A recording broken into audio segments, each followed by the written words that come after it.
So I'm making the tongue, and I use the rail with the rail saw to do this. So I got 3/8, 3/8, 3/8.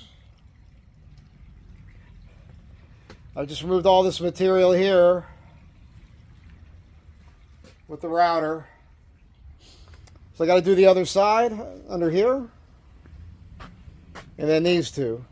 And then I could start fitting the frame.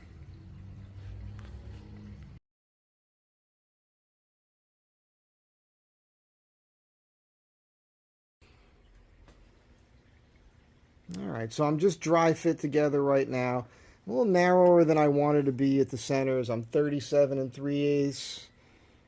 Probably end up being like 37 1/4 if I decide to still cut. I didn't want to take this in very much. I wanted to add just a slight bit of a bevel on here. And I do think there's enough room here. You'll see a picture of me in a second for 4 people to sit here, no problem. It's one of those funny things with a pedestal tabletop because, you know, you want room for 4 people to sit here, but once you start getting beyond 36 inches, you end up with height issues because of tipping. And again, that's all going to be dependent upon the base, which I should be pretty well dialed in there. So I'm a little, you know, we'll see if my client is adamant and they're like, no, I absolutely want it a little bit wider.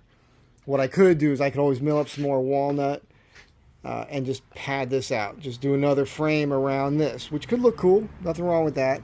I'm going to send him some pictures of this. The only thing I'm bummed out about is I got a lip right here and on the bottom. Now this is the exact same thickness, but what that is there's a tongue here. All right, see that? And when I cut the relief cut up on the table saw here, these pieces sucked in a little bit here and here, so it's super snug at that point, and you want to give it just that much room for glue. And so now I'm thinking, what am I going to do about that? So I think I'm going to make some little hair thin shim on the just in front of the shoulder on the tongue here, right, to ramp that up a bit. I'm not sure what I'm going to use yet, but that's what I think I'm going to do. Should eat that up nicely. So anyhow, I'm kind of happy that this part's ready for the next step, which would be gluing it up, and then again putting the butterfly mortises in here. Let me show you what that'll look like. All right, so that's a piece of cherry, and I think that's probably what I'm going to go with on this. I think that's what looks the best. I'll give my client a choice. I'll put a couple other colors up here. Walnut's interesting. You know, you can get away with like a purplish tone as well. But what I love is how this grain is lining up. Look at this. Look at the grain at this corner here. It's not an exact lineup. It doesn't have to, but that's really nice how that turned out. And if that was inlaid in there, you can kind of get an idea. You can see right now none of this is even. It will be. I'll make all that perfectly flush. And again, this is just a dry fit. Yeah, the tape on these corners help hold everything together temporarily here. And that's what I think is going to go on here. And I'm going to send this little video out. I'm going to post this up for you guys to eyeball. Just a short, quick video. A couple snapshots in here. Again, a lot of times this is just mainly for the client, but I know you guys are interested.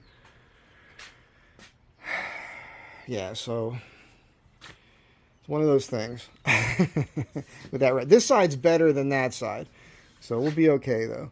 And it was funny too, when I made the tongue on this, the one edge did this, and then when I did the other side, it straightened out again. So it's just nothing to worry about. It all can be tuned up and massaged. And I'm pretty happy with this, actually. Trying to give you a bit of a view here. I'm on the widest angle. I can't get totally up there. This is very high right now. You can see compared to me, height-wise, this is like at my sternum height, because it's up on top of these this riser system I created for my glue-ups. Because when I do glue this, the art is going to be on these. This will allow me to put clamps underneath as well. And even if I want to put something across the top, I can do that. But and it allows me to fiddle around with this and feel the top and the bottom and manipulate these parts right now just to make sure I can. If it was just on like a blanket on the table, I'd be running my hands, my fingers underneath there the whole time trying to eyeball it. By doing it this way, I just know. I know I'm going to be okay with everything. So, this is the hard part. Once this is done, I can just make the leg assembly and the cross members for the foot and the cross members that'll support the top. And then that's it. Then it's just on to sanding, you know, finishing and all that good stuff. All right, that's it. I know some of you will enjoy it. I'm just happy I'm back to work, man. Look at this. Yeah. And then these parts here is the closet thing I have to make for my other client. So I've got to do like a kooky glue up now because the parts I had weren't long enough. I'm not stoked about that. I'm kind of considering going out and just buying a piece of poplar that's long enough. One piece won't be that much money. It'll save me a lot of time. But that's a separate issue. I want to focus on this right now. All right. Be good to one another. Thanks for being here. I hope you enjoy these little short videos on what I'm doing. And I will catch you in the next one. Bye-bye.